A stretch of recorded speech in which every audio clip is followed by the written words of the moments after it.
Olá, bom dia. Bom dia. Então, eu sou o Diogo, formado aí pelo Instituto também, né?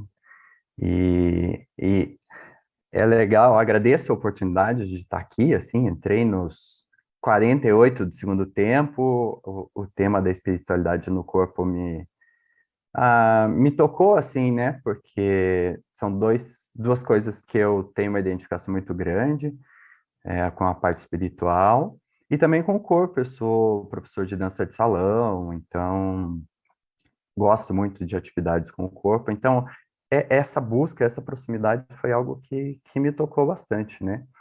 E aí eu venho trazendo esse tema mesmo, né? A espiritualidade experienciada no corpo. Então, assim, será que é um desafio para a gente falar em espiritualidade e o corpo físico, de trazer essa união? É, No primeiro momento foi para a gente, parece coisas distantes, né? Então, porque a gente tem um corpo físico ali atrelado à matéria, atrelado ao concreto, à vida diária, e a gente tem uma espiritualidade que é algo parece que mais abstrato, mais ideal, como se fosse uma meta, né?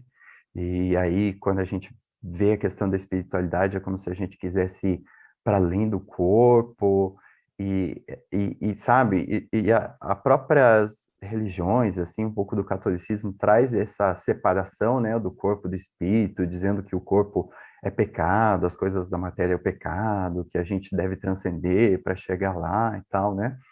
Então, como que a gente fala dessas mesmas coisas, assim, né? Traz tudo isso no mesmo contexto, né?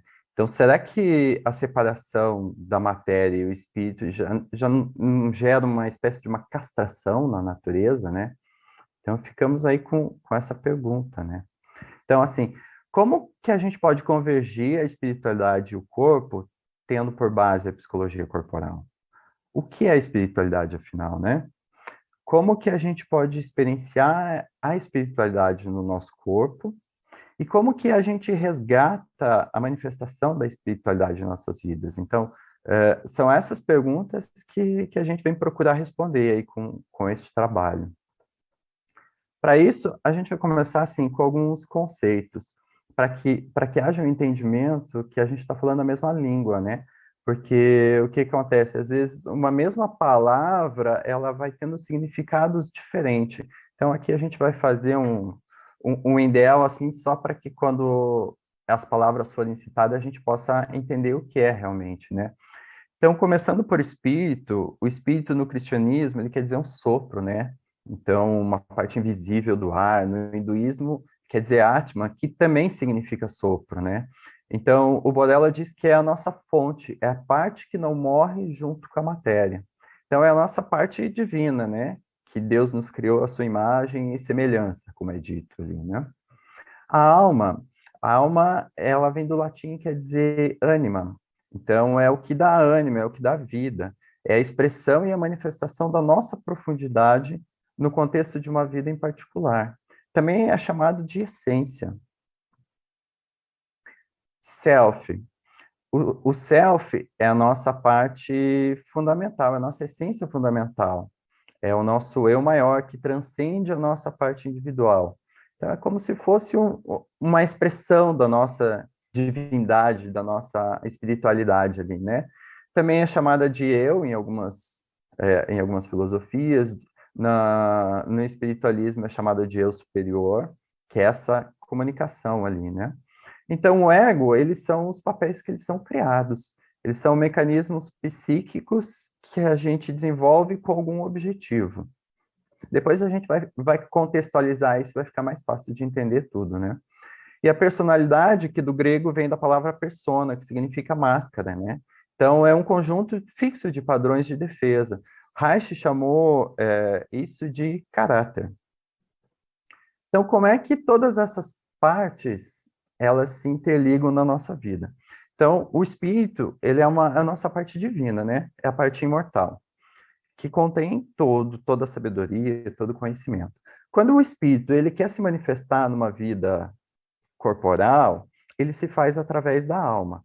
Então, a alma, ela vai ser o sopro, ela que vai dar vida para o corpo físico, certo? Então, a alma, ela dá a vida para a carne, para a matéria. E o corpo, ele é o templo da alma. Então, aí a gente já vê que tem um conjunto, que está tudo interligado, né? E o self, ela é a expressão da alma. Então, é a manifestação da alma na nossa vida aqui, né?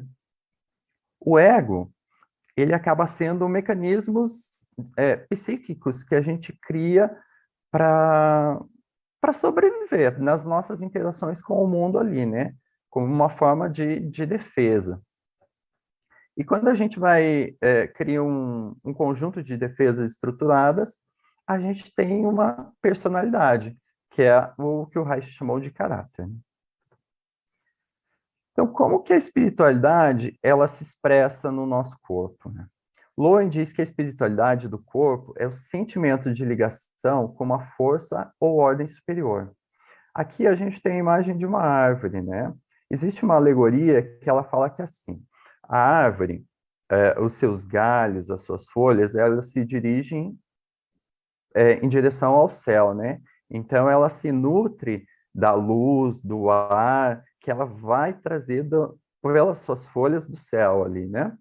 E ela tem as suas raízes que descem em direção ao solo. Então, essas raízes, ela vai buscar os nutrientes da terra. Então, a árvore, ela se nutre tanto do que vem de cima, quanto do que vem de baixo, tanto do céu quanto da terra. E essa alegoria, ela representa o homem, né? Então, assim como a árvore se nutre do céu e da terra, o homem também se nutre, né? Então, o homem tem uma parte material, que é nutrida pela vida aqui, né? E ele tem uma parte espiritual também, né? Então, ele vai buscar esse conhecimento, essa fonte na espiritualidade para nutrir a sua alma, assim como ele vai buscar alimentos para nutrir o seu corpo. Então, o Bodella diz que o desenvolvimento no sentido espiritual, ele se dá através de esclarecimento, consciência e iluminação. E o desenvolvimento no sentido material, através no sentido de uma construção de estruturas de vidas, em cuidados com o corpo, trabalho, família, enfim, essas coisas mais materiais. Então, ele fala que uma pessoa harmonizada, então ela tem uma vida, uma estrutura de vida organizada para que colabore com o seu crescimento espiritual. Então, tem que haver uma harmonia nesses dois polos, vamos dizer assim, né, da vida. Como já foi citado ali, até a Ana comentou um pouco ali, a gente, quando fala em corpo, a gente não pode se deter apenas ao corpo físico, né? A gente existe em outros corpos mais sutis, que eles são conhecidos por aura, o campo de energia humana, como chamou Brena, que é a autora do Mãos de Luz, ou o campo de energia orgânica, como chamou o Reich, né? Então, além do corpo físico, a gente tem 7 camadas de corpos mais sutis. Esses corpos, eles estão todos entrelaçados. O que muda é a frequência. Então, a gente tem uma frequência mais sutil conforme vai subindo, certo? Pensando que a matéria, o corpo físico é o mais denso, mas eles estão todos interligados, entrelaçados, né? Quem faz essa interligação entre esses corpos são os chakras. Aqui a gente tem a representação dos 7 principais chakras, né? Como a Ana tinha falado ali também. Cada chakra ele vai estar atrelado a um campo de energia desses. Por exemplo, o primeiro chakra atrelado ao primeiro campo, que é o corpo etérico. Aqui a gente não vai conseguir aprofundar muito, porque só aqui já daria um trabalho inteiro, né? Mas a ideia é entender que a gente tem manifestações em camadas ali, né? Então, a gente tem um corpo físico, a gente tem um corpo etérico que concentra as nossas energias, a gente tem um corpo emocional, que o nome já diz que tem as emoções, a gente tem um corpo mental que está atrelado aos pensamentos e tal. Então, cada forma de manifestações da gente acontece em uma dessas camadas. Então, assim, o Dr. Bach, que é o sintonizador dos florais de Bach, ele diz que assim, enquanto a nossa alma e as nossas personalidades estiverem em harmonia, então a gente vai ter paz, a gente vai ter alegria, vai ter felicidade e saúde na nossa vida. Então a gente vai ter uma vida plena, né? Agora, quando a personalidade, por algum motivo, se desvia do caminho traçado pela alma, aí começam os conflitos, né? E esse conflito vai gerar a infelicidade e as doenças aqui. Como que acontece esse conflito, né?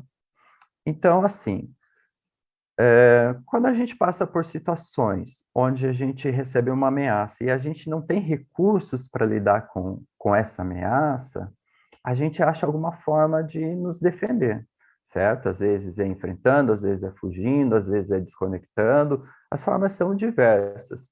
Então, essa defesa, ela tem uma função de manter a nossa integridade ali, né? Mas quando a gente passa a usar essa defesa repetidamente para as ameaças da vida, então ela acaba virando um padrão. A gente acaba gerando um padrão de comportamento que é chamado de ego. Então, quando a pessoa passa a se manifestar através desse padrão de comportamento que ela criou, ela vai perdendo a sua conexão com a sua essência. Então, ela vai deixando de manifestar o que a sua essência, a sua alma, a sua parte divina tem para si, e ela passa a se colocar no mundo de uma forma defendida, né? Através do ego. Aqui a gente tem um paralelo, né, entre os chakras e os anéis de coraças que o Reich trouxe para a gente, né? Então, são 7 anéis, são 7 chakras principais, então eles estão mais ou menos ali na mesma região, como dá para ver pela imagem, né? Então, por que que eu trago isso aqui? Então, como já foi colocado ali, né?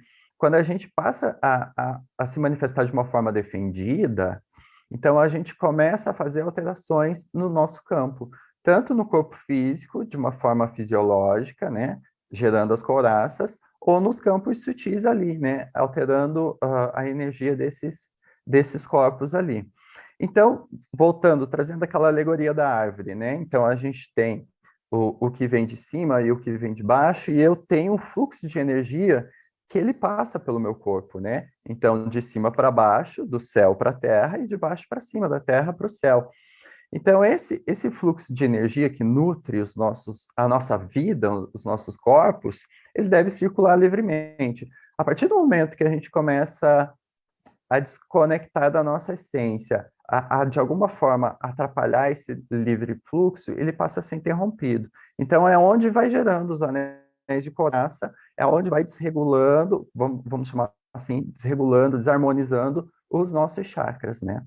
Então, e aí eu vou ter as consequências na minha vida, né? Como que a gente pode resgatar a manifestação da espiritualidade em nossas vidas, né? Então, a gente viu que a partir do momento que a gente passou a funcionar na forma de defesas, a gente deixou de manifestar a essência, a nossa essência, né?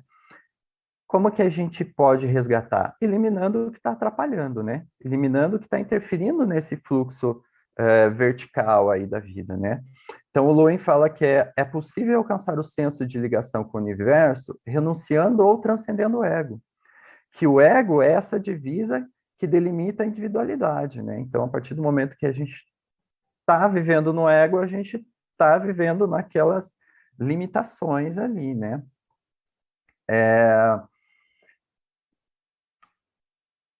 Aqui eu trago um exemplo de como a gente pode entender como essas defesas elas podem acontecer nos 4 corpos inferiores aqui, né? Nos 4 corpos básicos, que são o físico, o etérico, o emocional e o mental.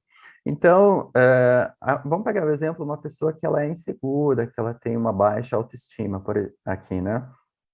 Então, ela começa a acontecer alguma situação na vida dela, alguma coisa lá, que, que gerou um desconforto ali e gerou uma crença, né? Então, essa crença pode ter sido, aqui nesse exemplo, sou uma pessoa incompetente mesmo.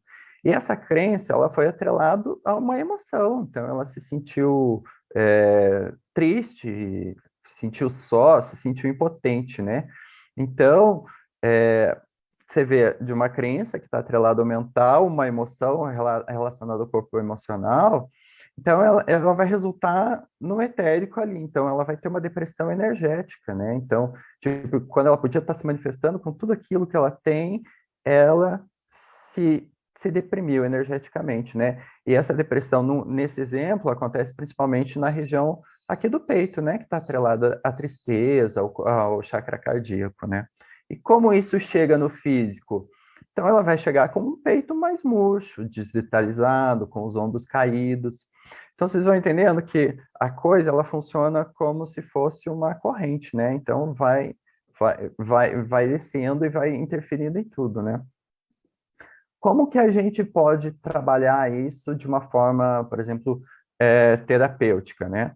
Então, a gente pode trabalhar isso em cada campo individualmente ou de uma forma de conjunto. Então, eu vou trazer um exemplo de formas individuais aqui, né?